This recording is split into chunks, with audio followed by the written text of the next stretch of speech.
Então Luiz Barsi acabou de revelar a maior posição na sua carteira de ações. A empresa em que ele concentra a maior parte da sua carteira, do seu patrimônio. Ele fez isso numa série muito bacana que tá rolando no canal AGF, que eu indico aqui. Lá ele citou essa mesma empresa que há pouco anunciou a distribuição de um dividendo colossal. Você paga até o final do ano, isso aí fez o mercado gostar. E o grande ponto é, que empresa é essa? Por que o Barsi investe nela? E será que nós aqui do Clube do Valor, com as nossas estratégias, que muitas vezes têm princípios similares, mas formatos diferentes, compramos essa mesma empresa? Vou te explicar tudo isso no detalhe com o fera, o homem, o cara, Felipão. Boa, vamos lá. Para quem não me conhece, muito prazer, eu sou Felipe Almeida, sou planejador financeiro CFP, sou sócio aqui do Clube do Valor, analista CNPI e vou acompanhar essa série com vocês. Afinal de contas, eu confesso que eu sou um apaixonado por dividendos também e muito admirador da trajetória do Barsi. Por isso, inclusive, que essa série me deixou curioso, porque sendo um patrimônio aproximado de 4 bilhões de reais na pessoa física do Barsi, essa empresa aqui já chegou a representar mais de 1 bi do patrimônio dele. Vamos ver se isso continua assim. Mas antes de mais nada, vamos ouvir do próprio Barsi qual é essa ação e por que ele tem essa posição aqui. Tá, então vamos lá, sem delongas. A maior apagadora da sua carteira. Quem que é? É a Unipar. Unipar. De longe, né? Eu gostaria só de complementar isso que você falou.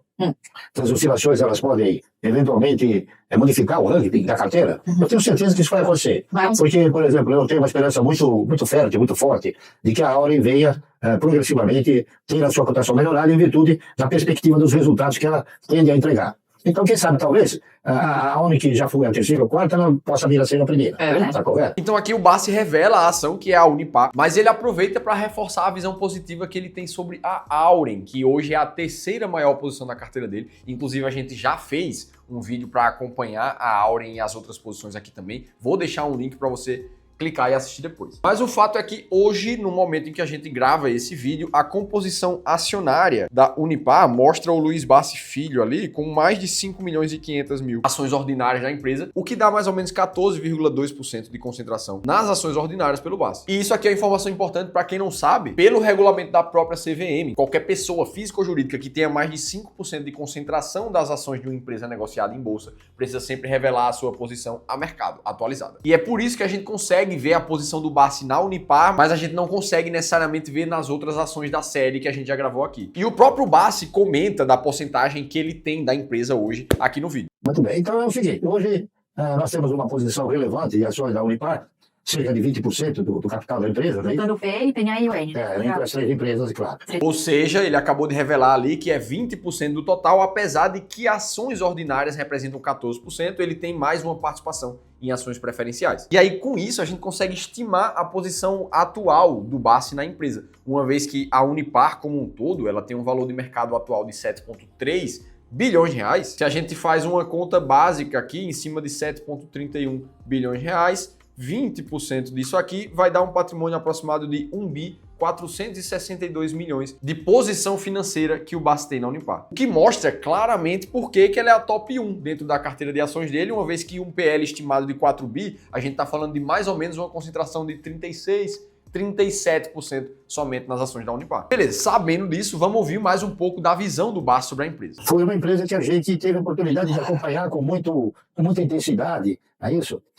Desde que ela foi contemplada para integrar, juntamente com a Petrobras, o Polo Petroquímico do Sudeste. Tá correto? Isso que ano, mais ou menos? 2005, 2005. E realmente o Barsi trouxe um ponto histórico importante da Unipar, a consolidação da Unipar com a Petro no polo petroquímico ali do Sudeste. Em notícias datadas de 2007, a gente consegue encontrar isso. Quando a Petrobras apresentou alguns novos investimentos para o presidente Lula na época e já trazia a Unipar ali como uma empresa parceira, até se consolidarem e anunciarem a criação de uma grande empresa no setor, também em 2007. Aquele período ali, entre 2002, 2000 até 2007, quando a gente viveu o boom de commodities no mundo como um todo também, junto com essa consolidação no Sudeste da Unipar, trouxe uma rentabilidade muito forte para a empresa. Se a gente pegar a janela do ano 2000 até início de 2005, mais ou menos, a gente viu a Unipar com uma valorização de mais de 1.100%, já considerando dividendos na conta. Só que logo em seguida a Unipar enfrentou uma das maiores dificuldades da sua história, que foi a crise do subprime ali em 2008. O Barsi comenta sobre isso também.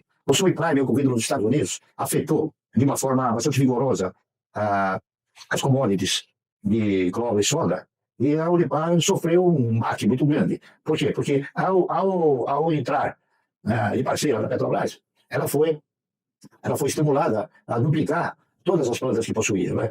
E essa duplicação foi uma duplicação onerosa que originou um financiamento por parte do BNDES que a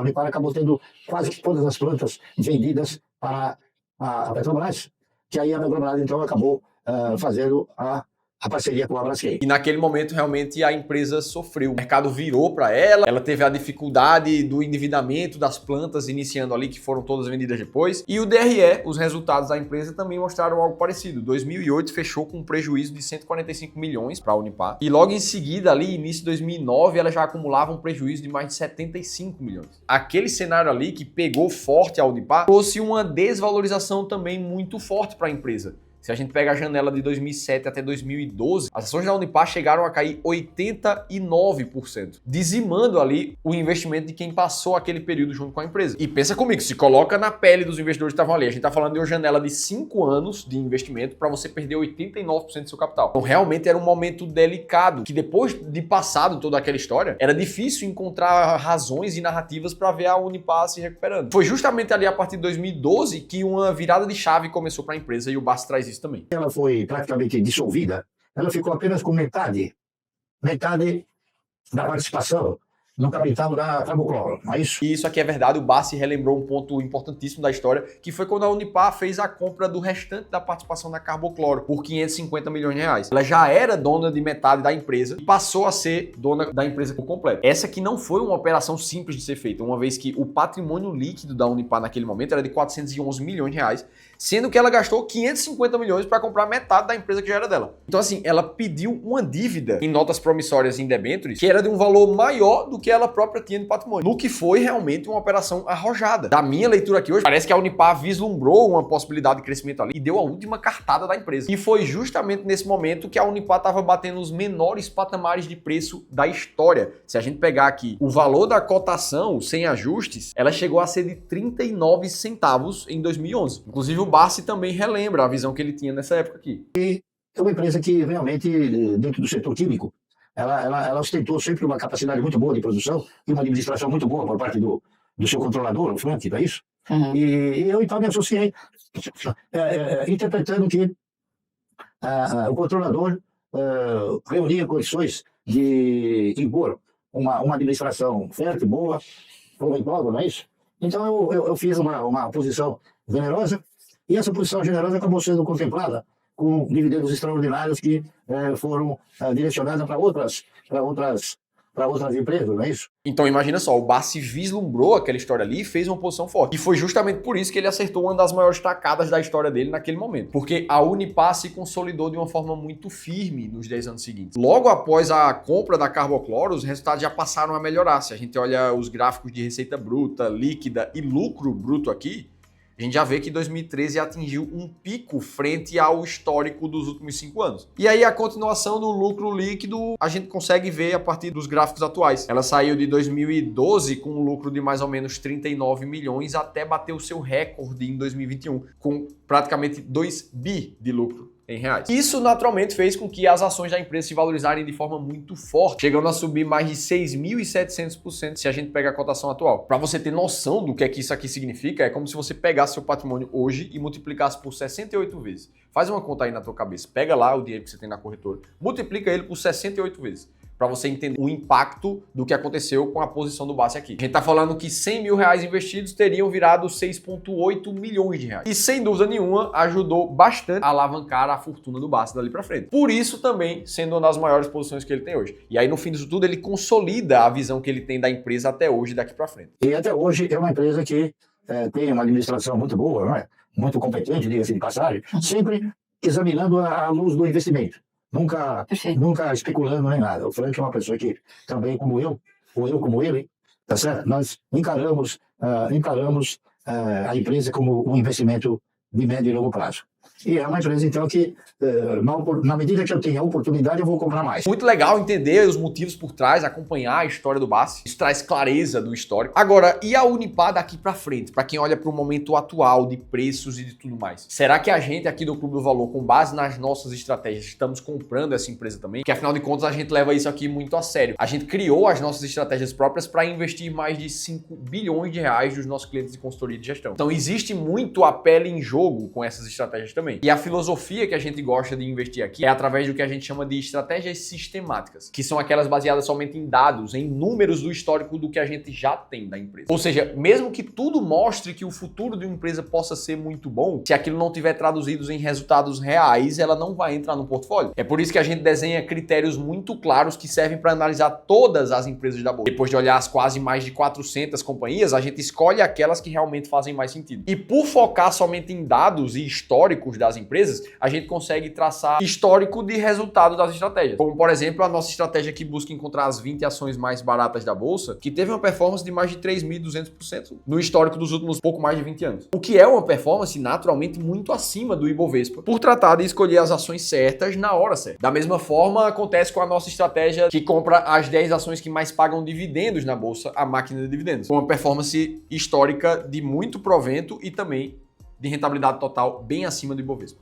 Inclusive, se você quiser conhecer melhor essas estratégias, eu vou deixar um livro que a nossa equipe escreveu e contando um pouco mais sobre elas aqui nos comentários. E é dessa forma aqui que a gente consegue bater tanto o CDI quanto o Ibovespa no longo prazo. E aí, quando a gente olha para o caso da Unipar separadamente, a gente consegue olhar sob duas óticas. Será que ela tá barata e será que ela faz sentido para dividendos? São duas estratégias diferentes. Ao olhar para a estratégia das ações mais baratas da bolsa, hoje, nesse momento, a Unipar está na posição número 38. E uma vez que as ações mais baratas são apenas as 20 primeiras do ranking, ela não se encaixa dentro dos critérios de uma ação barata nesse momento. Ela não gera caixa suficiente. Ela não tem um desconto no preço suficiente para deixar ela mais barata do que isso. Existem 37 outras empresas com melhor preço do que essa companhia no momento. Ah, Felipe, quem pensa em dividendos, será que a Unipar faz sentido? Uma vez que nesse momento ela está com um dividend yield atual de pouco mais de 9%, mesmo com preço sobre lucro acima de 9%, e uma valorização nos últimos 12 meses de pouco mais de 42%. E o payout que está girando os 80%, mostrando que a empresa ali tem uma ênfase muito boa de pegar a maior parte do lucro dela e distribuir na forma de dividendos. Só que o fato é que a Unipar também não entra na estratégia máquina de dividendos nesse momento. E a razão principal é pela inconstância no lucro líquido dela ao longo dos últimos anos. A estratégia máquina de dividendos tem um dos critérios que só compra empresas com lucro crescente de 3 anos para cá. E quando a gente olha de 2021 até 2024, a gente vê um cenário oposto para a Unipar. Ela, na verdade, está com lucro decrescente. Sabendo que o dividendo é uma parcela do lucro e que esse não está crescendo, a chance de ter uma empresa consistente daqui para frente reduz bastante. E é por isso que a gente corta esse cenário nos filtros da estratégia. Dito isso, a Unipar, no nosso ponto de vista, nesse momento, não está barata, não está boa para dividendos. Existem 10 outras empresas aqui da máquina de dividendos com média de dividend yield muito mais consistente e maior nesse momento. Inclusive, se você está na dúvida de qual é o caminho da estratégia que você deveria seguir, de ações, de renda fixa, de como montar a tua carteira de investimentos,